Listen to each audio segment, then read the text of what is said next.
এই ভিডিওতে আমি দেখাবো কিভাবে কমান্ড প্রম্পটের মাধ্যমে আপনি কিভাবে একটা ফাইলকে কপি করতে পারেন। সো এই জন্য প্রথমে আমরা উইন্ডোজ বাটনে ক্লিক করে দিব। উইন্ডোজ বাটনে ক্লিক করে এখানে সার্চ করব সিএমডি সার্চ করলে এটা চলে আসবে কমান্ড প্রম্পট। এন্টার দিব, কমান্ড প্রম্পট চলে আসবে। আমাদের যে এখন ফোল্ডার এটা হলো যে সি টাইপের ভেতরে ইউজার্সের ভিতরে জেনারেল আমার নামে যে এটার ভেতরে আমি আছি। এখন আমি চলে যাব আমাদের ডেস্কটপের ভেতরে। তো ডেস্কটপের ভেতরে যেতে গেলে সিডি ডেস্কটপ লিখতে হবে, সিডি ডেস্কটপ, তারপরে এন্টার দিবেন।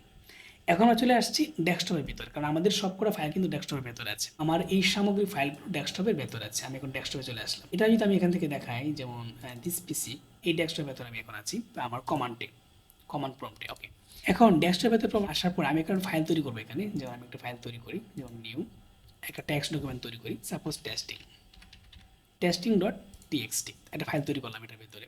আমি যদি এখন আমার পিসি থেকে দেখি যে ডেস্কটপের ফাইলটা আছে কিনা, যেটা টেস্টিং ডট টিএক্সটি।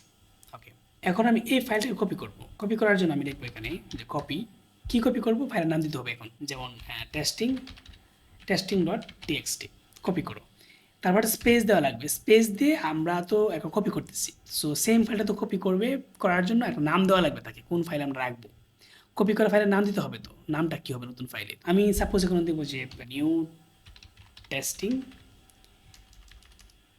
আমি এখানে নাম দেবো new dot TXT, suppose new dot TXT. তারপর আমি এন্টার প্রেস করব। এন্টার প্রেস করে যদি আমরা দেখি এখানে, এই যে দেখেন যে নিউ ডট টিএক্সটি নামে একটা ফাইল তৈরি হয়ে গেছে এখানে, টেস্টিং এবং নিউ ডট টিএক্সটি, এই দুইটা ফাইল একেবারে সেম।